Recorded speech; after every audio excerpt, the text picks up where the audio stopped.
12వ తేదీ రాష్ట్ర వ్యాప్తంగా కూడా చంద్రబాబు ప్రభుత్వ డబ్బుతో నిర్మించినటువంటి మెడికల్ కాలేజీలని ప్రైవేట్ వాళ్లకు అమ్మివేయాలా, ప్రైవేట్ వాళ్ళకు అప్పజెప్పాలనేటువంటి నిర్ణయానికి వ్యతిరేకంగా నిరసన ప్రదర్శనలు చేస్తున్నాం. అదేవిధంగా రాష్ట్ర వ్యాప్తంగా కూడా 1 కోటి సంతకాలు సేకరిస్తూ ఉన్నాం. ఈ సంతకాల సేకరణ కార్యక్రమంలో పేద ప్రజలు, మధ్యతరగతి ప్రజలు, ఎగువ మధ్యతరగతి ప్రజలు పెద్ద ఎత్తున వచ్చి సంతకాలు పెట్టి సపోర్ట్ తెలియజేస్తున్నారు మా ఉద్యమానికి. ఎందుకంటే ప్రభుత్వం కట్టించిన దాన్ని ప్రైవేట్ వాళ్ళకి అమ్మడం ఏంటని ఆశ్చర్యపోతున్నారు.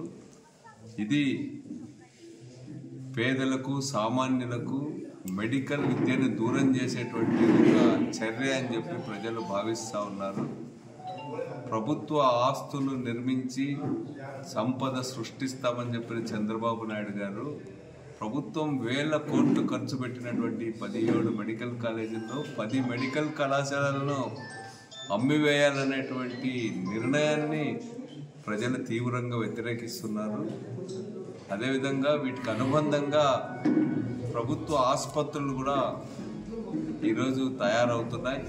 ప్రభుత్వ ఆసుపత్రులు ప్రతి జిల్లా కేంద్రంలో ఉండడం వల్ల జిల్లా ప్రజలకు ఎంతో ఉపయోగం జరుగుతుంది. ఇది ప్రజా ఆరోగ్యానికి సంబంధించినటువంటి సమస్య. ప్రజారోగ్యాన్ని సామాన్య ప్రజలకు దూరం చేసేటువంటి చంద్రబాబు విధానాన్ని అందరూ కూడా నిరసించాలా. ఈవెన్ చంద్రబాబుకి ఓటేసినటువంటి వాళ్ళు న్యూట్రల్గా రాజకీయంగా ఉన్నవాళ్ళు కూడా ఈరోజు ఇది చాలా దుర్మార్గమైన చర్య, ఇట్లాంటిది ఎక్కడ జరగలేదని చెప్పి చెప్తా ఉన్నారు.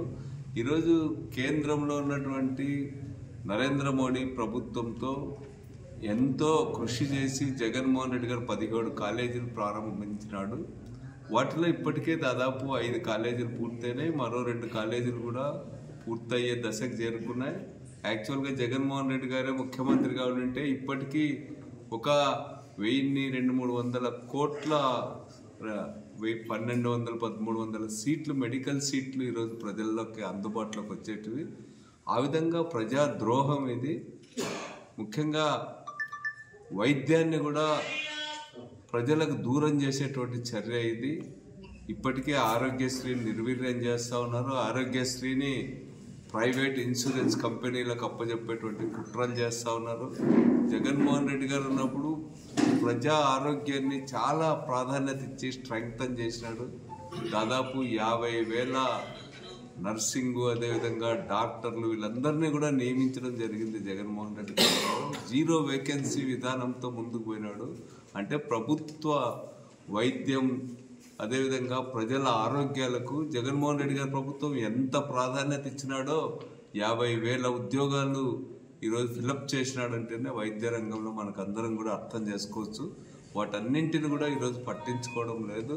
చంద్రబాబు నాయుడు గారికి ఎంతసేపు ఉన్నా ప్రైవేట్ వాటిపైనే దృష్టి తప్ప ప్రభుత్వ రంగాన్ని బలోపేతం చేయాలా, ప్రజల్ని స్ట్రెంగ్తన్ చేయాలనేటువంటిది ఎప్పుడు కూడా ఉండదు.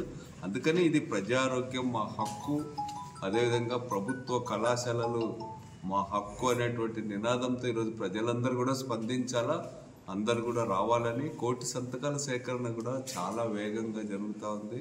చాలా స్పందన వ్యక్తమవుతూ ఉంది.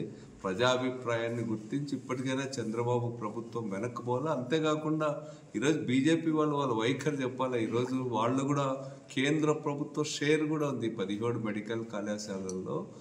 కేంద్ర ప్రభుత్వం ఇచ్చినటువంటి డబ్బు కూడా జమ చేసి అవన్నీ కూడా నిర్మించడం జరిగింది. ఇప్పుడు వాటన్నింటినీ ప్రైవేట్ వాళ్ళకి అప్పచెప్తామంటుంటే మీ వైఖరి ఏమో చెప్పమని చెప్పి నేను కేంద్ర ప్రభుత్వాన్ని కూడా అడుగుతా ఉన్నాం.